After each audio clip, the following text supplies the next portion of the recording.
Hello hi नमस्कार YouTube family, कशा आहात सर्वजण. तर आज एक तुमच्यासाठी नवीन रेसिपी आणलेली आहे. वाटाण्याची भाजी तर तुम्ही नेहमी खाल्लीच असेल, पण या पद्धतीने एकदा बनवून बघा, तुम्हाला फार आवडेल. रेसिपीज बनवायच्या आधी मी मस्त असा चहा बनवला. चहा घेतल्यानंतर इथे तुम्ही बघू शकता, वाटाणे मी रात्रभर भिजत घातले होते. वाटाणे आपले छान भिजलेले आहेत. त्यानंतर ते मिक्सरमध्ये टाकून आपल्याला अर्धवट बारीक करून घ्यायचे आहेत. तुम्ही बघू शकता अशा पद्धतीने अर्धवट जाडसर बारीक करून घ्यायचे आहेत. त्यानंतर मी भाजीसाठी चॉपिंग करून घेतली.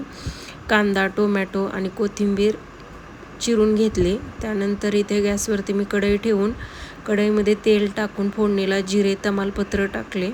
त्यानंतर त्याच्यामध्ये कांदा टाकून तोही छान परतून घेतला.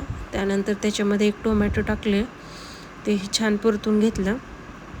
तुम्ही बघू शकता हे छान कांदा टोमॅटो परतून झाल्यानंतर त्याच्यामध्ये आपण अर्धवट बारीक केलेले वाटाणे टाकलेले आहेत. हे वाटाणे आपल्याला 1-5 मिनिटं छान असं परतून घ्यायचे आहेत.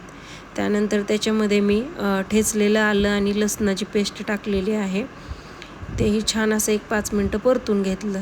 ते सर्व परतून झाल्यानंतर त्याच्यामध्ये आपल्याला मसाले टाकायचे आहेत. आता मसाल्यामध्ये मी 2 चमचे काळं तिखट, 1 चमचा लाल मिरची पावडर, अर्धा चमचा गरम मसाला, अर्धा चमचा धने पावडर आणि हळद टाकलेली आहे. ते छान परतल्यानंतर त्याच्यामध्ये मी गरम पाणी ॲड केलेलं आहे आणि चवीनुसार मीठ टाकलेलं आहे. छान मिक्स करून ते ताट झाकून 15 मिनटं कमी गॅसवरती आपल्याला शिजवून घ्यायचं आहे. तुम्ही बघू शकता 15 मिनिटांनी आपली भाजी अशा पद्धतीने मस्त अशी शिजलेली आहे. वरून भरपूर अशी कोथिंबीर टाकून छान अशी भाजी आपली तयार झालेली आहे. तुम्ही ही भाजी भातासोबत किंवा गरम गरम भाकरीसोबत, चपातीसोबत खाऊ शकता. थँक्यू.